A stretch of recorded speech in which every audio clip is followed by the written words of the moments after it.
អ្នកដែលកំពុងសិក្សាភាសាបារាំងនឹងមានឱកាសច្រើនជាងមុនបន្ទាប់ពីកម្មវិធី La Semaine de la Francophonie នៅប្រទេសកម្ពុជានាឆ្នាំ2026ខាងមុខនេះខ្ញុំជឿថាមានគ្នាយើងជាច្រើនបានដឹងបានឮ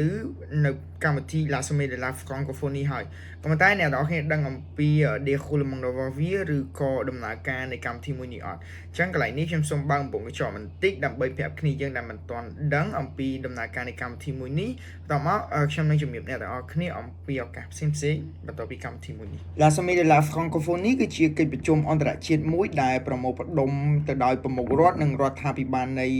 សមាជិកនិងរដ្ឋាភិបាលនៃអង្គការអន្តរជាតិដែលប្រើប្រាស់ភាសាបារាំង L'Organisation Internationale de la Francophonie ឬក៏យើងនិយាយកាត់ថា OIF កិច្ចប្រជុំនេះបានធ្វើឡើងជារៀងរាល់2ឆ្នាំម្ដងដើម្បីឲ្យប្រទេសជាសមាជិក OIF នឹងមានឱកាសក្នុងការពិភាក្សាអំពីបញ្ហាដូចជានយោបាយសេដ្ឋកិច្ចសង្គមវប្បធម៌និងផ្សេងៗទៀតដែលកំពុងប្រឈមនៅជុំវិញពិភពលោកកិច្ចប្រជុំមួយនេះត្រូវបានចាប់ផ្ដើមនៅក្នុងឆ្នាំ1986ដោយកិច្ចប្រជុំលើកដំបូងធ្វើឡើងនៅទីក្រុងវែកសាយនាប្រទេសបារាំងចាប់ពីពេលនោះមកត្រូវបានប្រឡប់ឡើងជារៀងរាល់2ឆ្នាំម្ដងក្នុងប្រទេសជាសមាជិកផ្សេងៗហើយនៅក្នុងឆ្នាំ2026នេះដែរប្រទេសកម្ពុជាមានឱកាសក្នុងការទទួលបានសិទ្ធិក្នុងការធ្វើជាម្ចាស់ផ្ទះអាណត្តិទី20នៃកិច្ចប្រជុំដ៏អស្ចារ្យមួយនេះនៅខេត្តសៀមរាបផ្ទាល់តែម្ដងហើយការពិភាក្សាលម្អិតនៃកិច្ចប្រជុំមួយនេះគឺគេមិនដែលភ្លេចឡើយនៃការពិភាក្សាលើប្រធានបទរបស់យុវជន Forum pour la jeune des bourses d'études et des programmes d'échange culturel និងផ្សេងៗទៀតនៅក្នុងកិច្ចប្រជុំ La Semaine de la Francophonie នេះដូច្នេះហើយទើបខ្ញុំហ៊ាននិយាយថាបងប្អូនដែលកំពុងសិក្សាភាសាបារាំងនឹង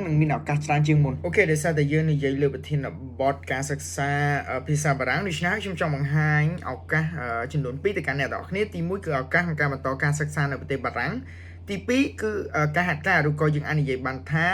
ការធ្វើការជាអ្នកស្ម័គ្រចិត្តធ្វើការងារជាអ្នកស្ម័គ្រចិត្តនៅប្រទេសបារាំងទី1គ្នាយើងអាចបន្តការសិក្សានៅប្រទេសបារាំងតាមរយៈកម្ពុជា France ហើយមានគ្នាយើងមួយចំនួនច្រឡំថាកម្ពុជា France ហ្នឹងគឺជាឈ្មោះកម្មវិធីអាហារូបករណ៍មិនមែនទេអ្នកនរគ្នាកម្ពុជា France គឺជាឈ្មោះស្ថាប័នដែលគ្រប់គ្រងកម្មវិធីអាហារូបករណ៍គោលដៅចំនួន2គឺ Bourse Eiffel ហើយនិង Bourse France Excellence ឬក៏ពីមុនយើងហៅថា BGF Bourse Gouvernement Français គ្នាយើងអាចបន្តការសិក្សាថ្នាក់អនុបណ្ឌិតនិងបណ្ឌិតតាមរយៈកម្មវិធីអាហារូបករណ៍ Bourse Eiffel បានលើកមុខជំនាញដូចជាវិទ្យាសាស្ត្រសេដ្ឋកិច្ចនិងការគ្រប់គ្រងច្បាប់និងវិទ្យាសាស្ត្រនយោបាយហើយអាហារូបករណ៍មួយទៀតនោះគឺ Bourse France Excellence ដែលអ្នកទាំងអស់គ្នាអាចបន្តការសិក្សាលើមុខជំនាញដូចជាវប្បធម៌និងបេតិកភណ្ឌការអប់រំភាសាបារាំងនិងអរិយធម៌វិទ្យាសាស្ត្រនយោបាយនិងច្បាប់សុខភាពវិទ្យាសាស្ត្របរិស្ថាននិងបច្ចេកវិទ្យា Digital មួយវិញទៀតសម្រាប់អ្នកដែលចង់ទៅហាត់ការនៅប្រទេសបារាំងដើម្បីទទួលបានបទពិសោធន៍ការងារឬក៏ពង្រឹងសមត្ថភាពនិយាយភាសាបារាំងអីហ្នឹងអ្នកទាំងអស់គ្នាអាចស្វែងយល់អំពី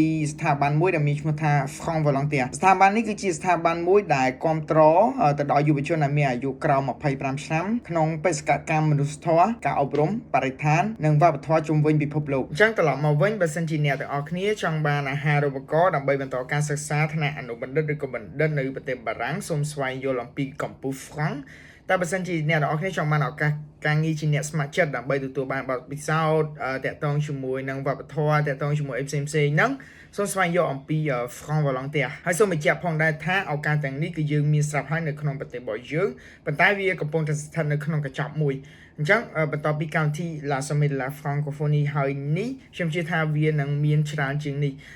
បើសិនជាយុវជនរបស់យើងបង្ហាញនៃសក្តានុពលនៃភាសាមួយនេះដោយសារតែខ្ញុំយល់ឃើញថាប្រទេសបារាំងគឺគេចង់ឲ្យមានប្រជាជនឬក៏មនុស្សជាច្រើនហ្នឹងប្រើប្រាស់ភាសាបារាំងឲ្យទូលំទូលាយនៅជុំវិញពិភពលោកអូខេអញ្ចឹងវីដេអូខ្ញុំមានប៉ុណ្្នឹងទេគោលបំណងក្នុងវីដេអូនេះគឺបង្ហាញអ្នកនរគ្នាឬក៏ប្រាប់អ្នកនរគ្នាអំពីកម្មវិធីកិច្ចប្រជុំ La Semaine de la Francophonie